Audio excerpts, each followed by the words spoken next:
Pacient je momentálne stabilizovaný. Utrpel menší šok, keď zistil, že je knižnica vo štvrtok zatvorená.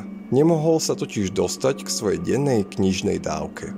Zajtra ho prepúšťame do domácej liečby, má predpísaný pokoj na lôžku a tiež pomalé dávkovanie liečby kvalitnou literatúrou. Môžeme prejsť k ďalšiemu, doktor Búkovský. Knižnica od A po Z. Časť 14. Nauč ma mať knihy rád. Návyková knižnica.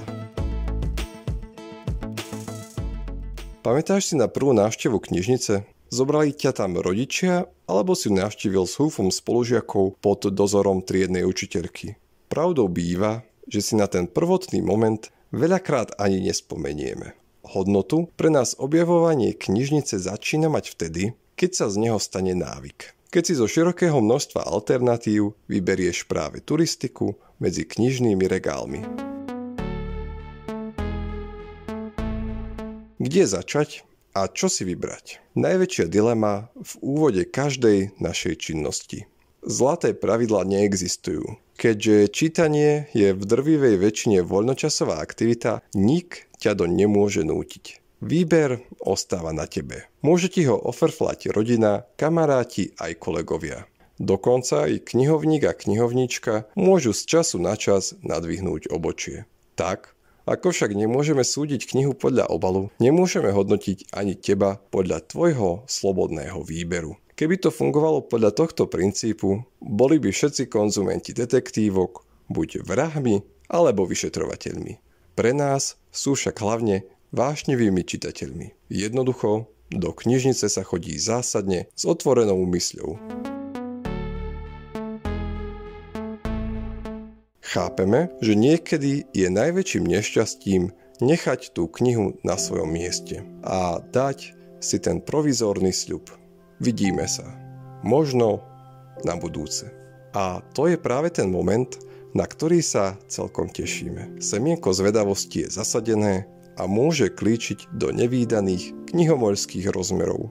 Rovnako sme radi, ak sa nám podarí namotať tvoju maličkosť na knižnú sériu. Tie vznikajú presne za týmto účelom, aby si bol v príjemnom napätí a nevedomí.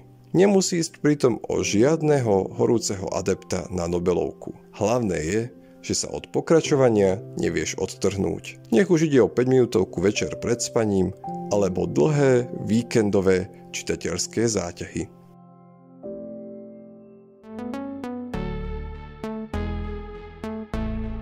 Ako by mal pravý čitateľský návyk vyzerať?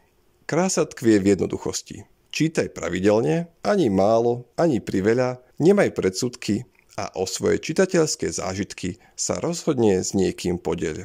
Hoci len s nami knihovníkmi. Neboj sa s knihou nesúhlasiť, či sa do nej nanovo začítať. No hlavne z toho nerob vedu a do ničoho sa na silu netlač. Čítaniu totiž možno podľahnúť v akomkoľvek veku. Zvykol si na náš podcast a chceš sa s nami vydať k ďalšej zaujímavej knižničnej téme? Potom neváhaj a vyklikaj si nás na Spotify, na YouTube či na portáli podmas.sk. S veľkou pravdepodobnosťou sa tam čoskoro objaví aj časť s písmenkom O.